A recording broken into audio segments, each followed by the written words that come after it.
Aston battles cold and treachery throughout a 500-mile race in Iron Will, and Gabrielle Anwar's family falls victim to body snatchers.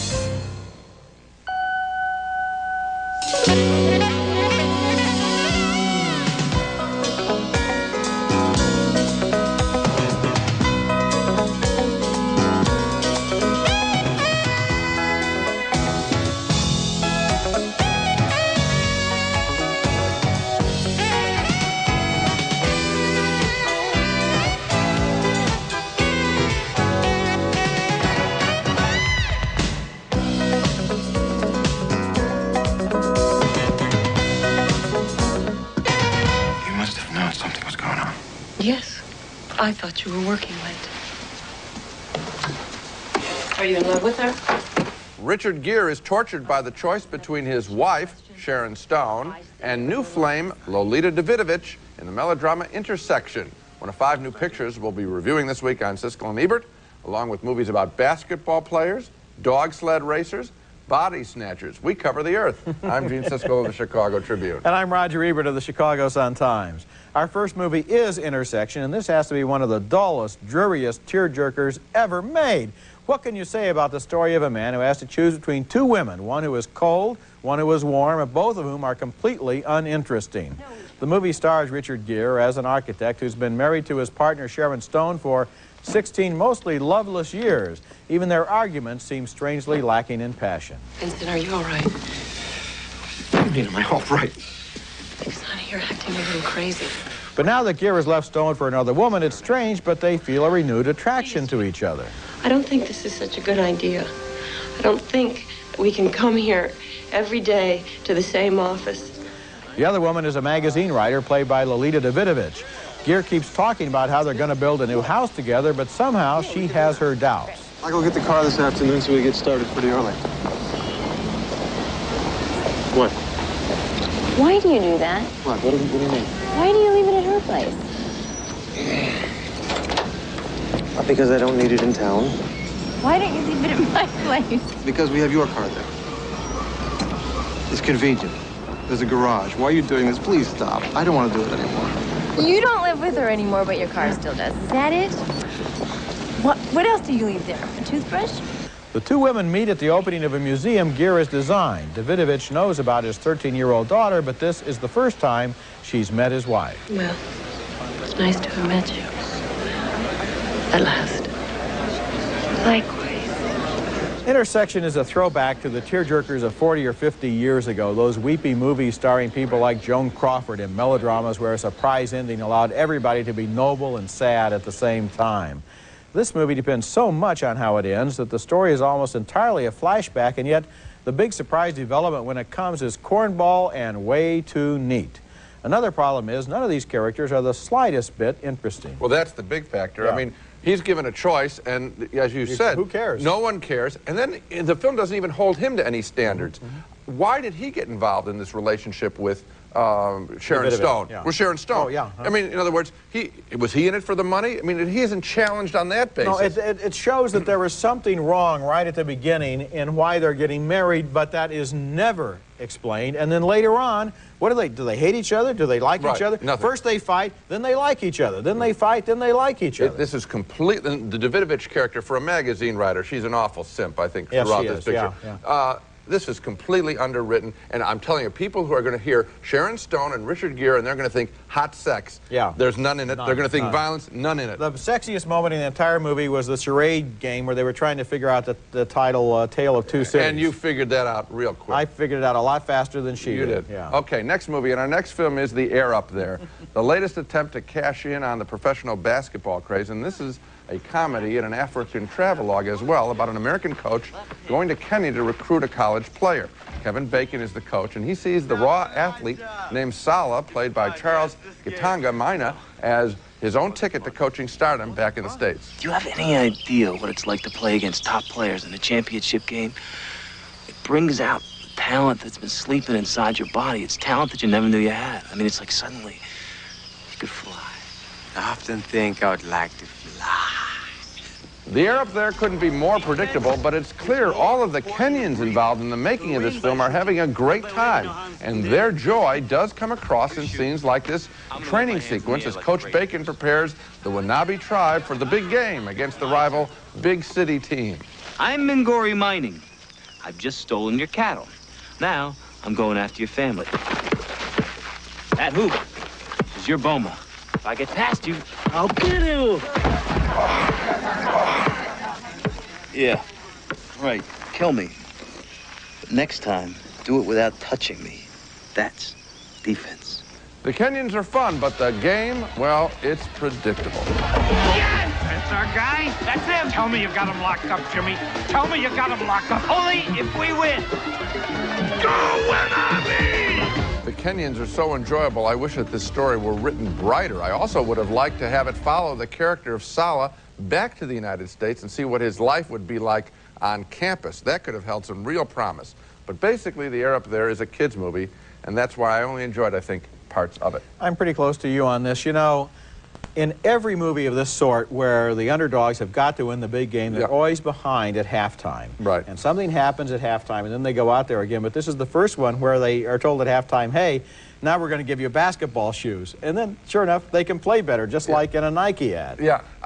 You know what I'm saying? Didn't you expect it to take him back to the States? I thought the whole movie was going to be about the African coming to America. Yes. And frankly, I found it refreshing that most of the movie takes place in Africa, because that was something I hadn't seen before. And if this movie makes it, I'm sure that the sequel will have him coming back to the United States. Well, that might be more interesting. In any event, you vote I'm down. voting thumbs down. And I'm voting thumbs down, too, but with affection. You got it. When we come back, Abel Ferrara's Body Snatchers, the third movie version of the Pod People story. They're out there. They're everywhere. It's not like that!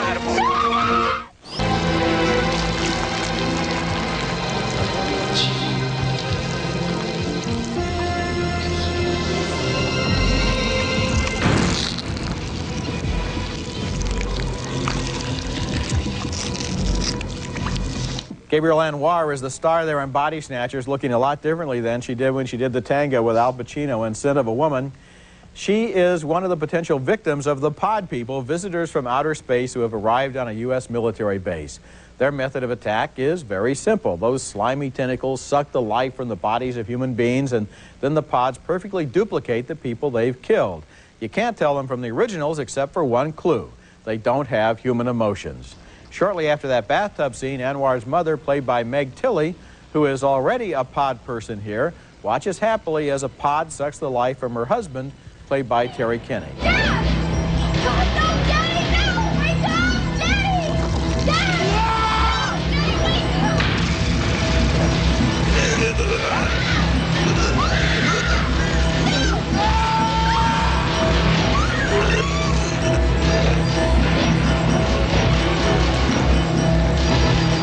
Trying to escape the house, he still doesn't know that his wife is a pod, but he finds out soon enough. What happened in your room? Are you listening? What happened in your room is not an isolated incident. It is something that is happening everywhere to everyone. So, where are you gonna go? Where are you gonna run? Where are you gonna hide? Nowhere. Because there's no one like you left. One by one, the pods are taking over the Army base. Anwar's new boyfriend, played by Billy Wirth, searches for her and finds her just in time. Marty! Marty! Marty!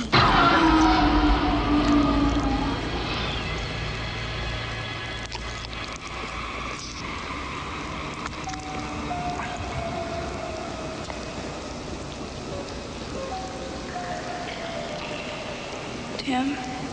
Now, I know those clips make Body Snatchers look like just another gruesome horror movie, and for that matter, it is a gruesome horror movie, but a good one. It was directed by Abel Ferrara, who made the unforgettable Bad Lieutenant, and here he puts a whole new spin on a story that's already been told in two earlier movies. There is more action in his version, less dialogue, and the visuals are really scary as that teenage girl realizes no one around her may be what they seem. This is the best scary movie I've seen since Single White Female. Well, you know, Roger, I admired the artistry of it, but I thought that really what it was just sort of sketch work in this sense, that you have him taking this very familiar story, and I didn't feel there was a new wrinkle. I think that he just did it in a very artful manner, yes. And I got tired of that. I guess I'm holding him to a higher standard, and I'm thinking, if you're going to do it, I know that he can do this artfully and do it well, but what is it? He does it so well. He does it so well because what he does is he tells the story basically with visuals instead of with a lot of people standing around with their theories. And also, you've got to admit that the scene in the end with the little brother in the helicopter is one heck of a scene. But Roger, the picture just ends. I don't feel that I just didn't feel he added anything to the story. Most of the people who go to see this movie won't necessarily have seen the other two versions. I have, and I'm reviewing it off of myself. He did a fine job. Now, the problem with this movie is Warner Brothers has opened it in 2 places in Texas to see how it does, and then if it doesn't do well, it's going to go straight to video. And I think it would be a shame because I believe that there aren't very many good horror films around right now, and that this is a good one, and I hope it does get a regular theatrical release. I'll say this much for it, that if you are interested in this picture, the place to see it because of the visuals is in a big theater, not on a small screen. Okay. Coming up next, the time is 1917 and a cross-country dog sled race is on. Can a young American win it? Iron Will is next.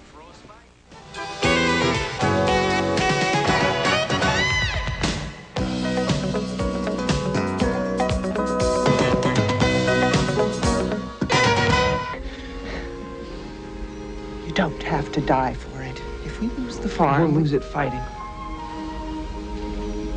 We're not going to lose it. An American teenager during World War I competes against adults from across the globe in a cross-country dog sled race in Iron Will, the latest entry in the family film sweepstakes. And this story has all the elements kids like: dogs, the outdoors, a race, and a gutsy teenager. Here's the story. A 17-year-old lad from South Dakota who has just lost his father enters a dog sled race with a top prize of $10,000, just enough to save the family farm. But the kid doesn't have the entry fee. A newspaper man bails him out. No wonder I like this picture. This young man is not allowed to compete.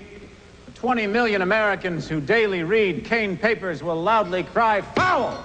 Once in the race, young Will Stoneman, played by Mackenzie Aston, is kept alive by his courage and by his lead dog, Gus.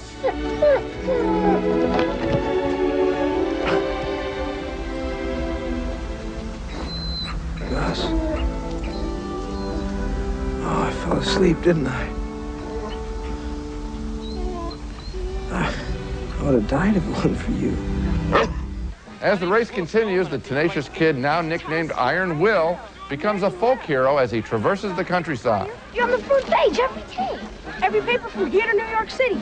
Wait till you see. The whole country's rooting for you. I think what we're seeing with pictures like Iron Will and even that African basketball movie, The Air Up There, is an attempt to recapture the innocent joy of sport, which is so often missing from the big money world of professional sports today.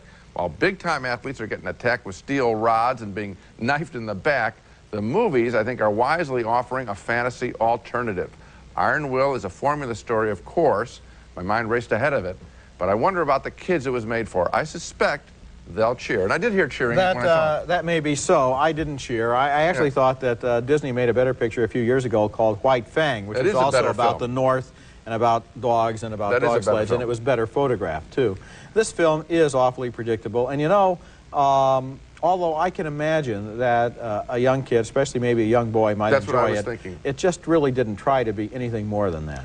I thought that maybe with some of the outdoor shots of the actual sled work and with the dog, that was the element of the picture I liked. Yeah, but even there they used the wide-angle lens to make it look like the sled is going so much faster than it really is. Sometimes gimmicks like that. Well, sometimes I thought that some of that stunt work I thought was very real, and I thought they were going very fast. That's the way I read it. Coming up next, a new movie making its debut this week at the Sundance Film Festival, a documentary about would-be basketball stars trying to make it from the rough neighborhoods of Chicago.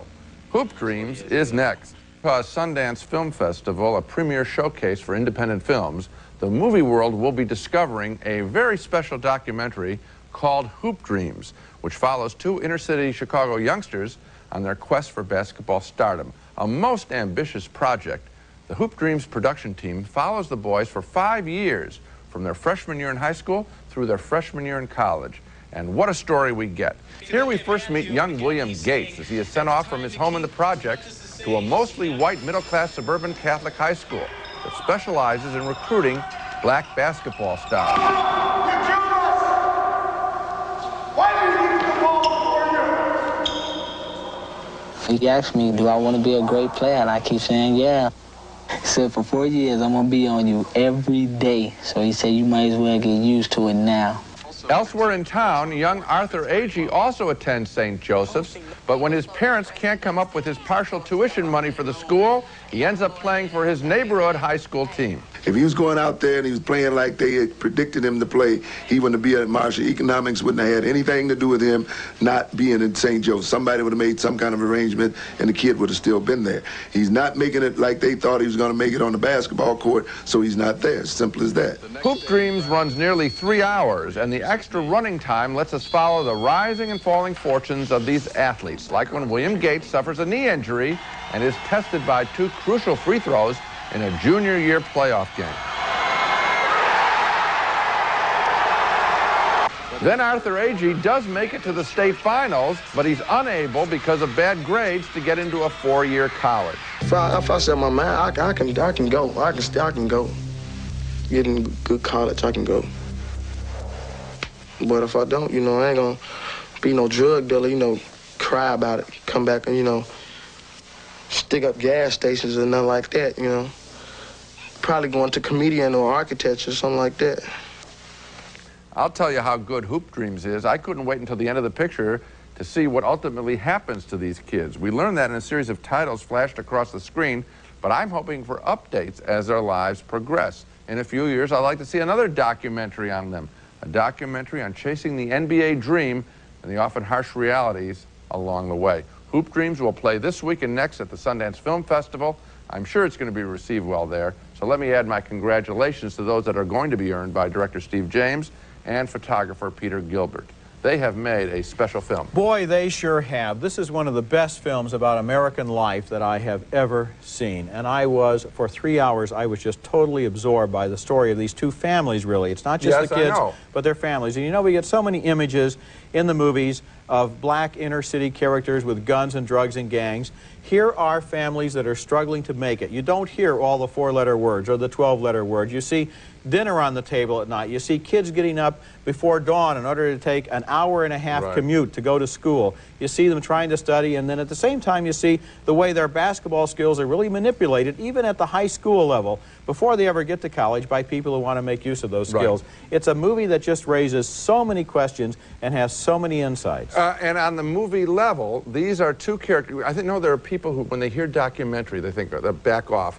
You're going to find these guys more interesting and fully written in the ways that we're always knocking pictures for being underwritten. Here are 2 exciting characters. Let me just suggest one thing to you. We talked about the air up there, and we said, well, kids will like it. I think kids would like this, too. Really like it, because this is a real-life story about kids their I think they will, too. And I'll tell you, when this kid is shooting his free throws, we know who's shooting them.